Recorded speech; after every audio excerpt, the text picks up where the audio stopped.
¿Te gustaría disfrutar de los canales locales en tu Smart TV sin necesidad de contratar megacable, Easy o incluso conectar una antena aérea? Pues no te preocupes, el día de hoy te voy a mostrar cómo puedes disfrutar de los canales locales vía streaming. Así es, lo único que necesitará tu Smart TV es una conexión a internet bastante estable para poder visualizar todos esos canales en vivo que pues básicamente tenemos con una antena aérea, ¿ok? Pero en este caso, pues todo será reproducido mediante el internet que tengamos conectado a la Smart TV, ¿sale? Y esto se trata de una aplicación que trae precargada en nuestra Smart TV y que si no, pues lo que tendremos que hacer es lo siguiente, ¿ok?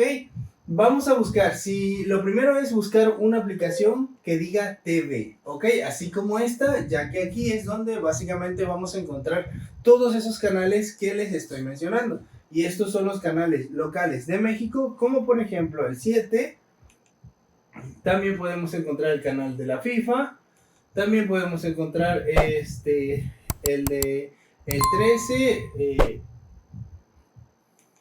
Televisa.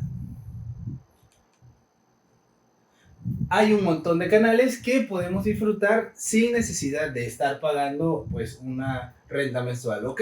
Entonces, pues bueno chicos, esto es parte de los canales que les está ofreciendo en mi caso lo que es esta Smart TV, ¿ok?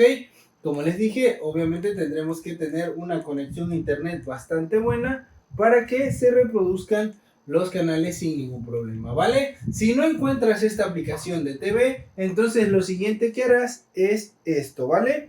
Les voy a mostrar. Van a seleccionar en su control remoto, ahí no sé si lo ven, vamos a enfocarlo.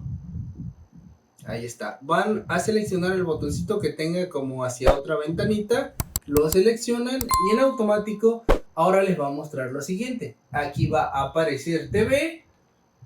Y esta es la opción que van a seleccionar para que puedan visualizar los canales, ¿ok?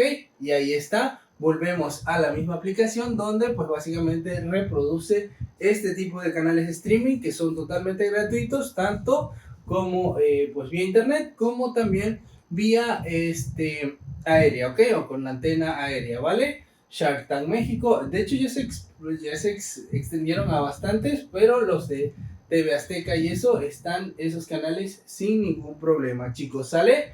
Entonces, pues bueno chicos, espero les haya agradado este video. No olviden suscribirse, darle like, así como también los invito a ver los videos que están apareciendo en su pantalla, porque sé que serán de gran ayuda. Y los espero en mi próximo video. Bye bye.